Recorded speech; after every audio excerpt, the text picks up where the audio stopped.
Batas ng Bayan. Kasama sina Attorney Felix Jr. Escalante at Radyoman Bel Quibra. Unang pangutana, di na ito magdugay, no?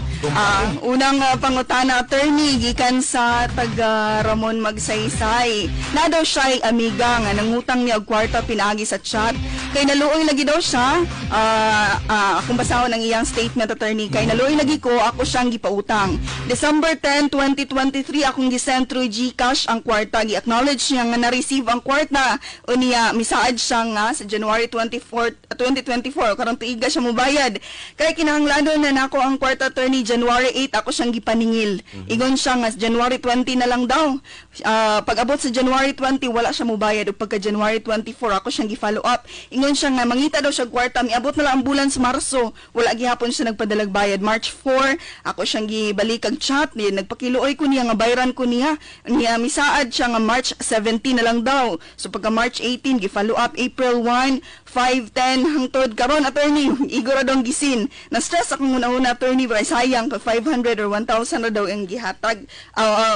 Kung 500 or 1,000 na lang, iyon na lang daw ihatag. Pero dako manggo daw, so daghan na siya pwede mapalit. Sa iyang buhaton, attorney, aron mabalik yung kwarta nga giutang. Ang una niyang buhaton na balikan niya, no, padalhan niya og final demand, no, pinaagi sa oral or written baka nga pamaagi para nga makasabot og mahimong due and demandable na ang bayronon nga utang diha sa iyahan ining nang utang, no.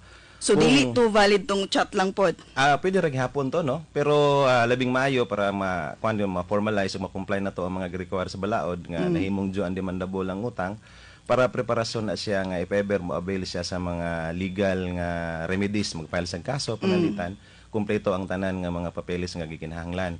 Ang iyahang mga options or iyahang mga remedies duha, no, pwede siya mag-file og kaso kriminal, pwede po siya mag-file og kaso sibil batok ni ining tawhana, no.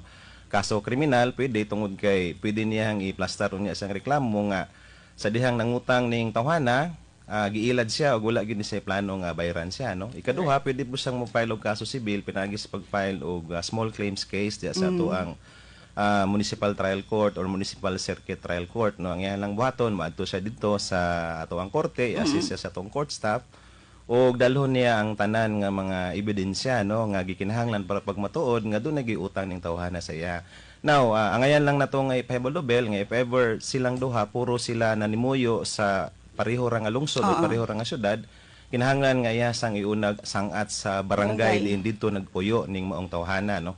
O kung dili man sila mahusay didto, may issue ang barangay og certificate to file action o kani nga certificate to file action mamahimo ning appeal sa mga dokumento nga magmatuod nga hinugna ang kaso nga i-file batok sa iya. Ang ayan nga i-file niya ni para nga mahatag og hustisya ang iyang utang mauli sa iyang kwarta ug para nga kaning nangutang sa iya dili na ni sunon sa uban. Alright. Kanang paghimo og sulat demand, attorney, gikan lang mismo sa kuan or sa barangay na mismo? Ang formal demand letter pwede na siya nga pirmahan lang sa ato ang nagpautang or pwede pod nga moduol siya og abogado, no.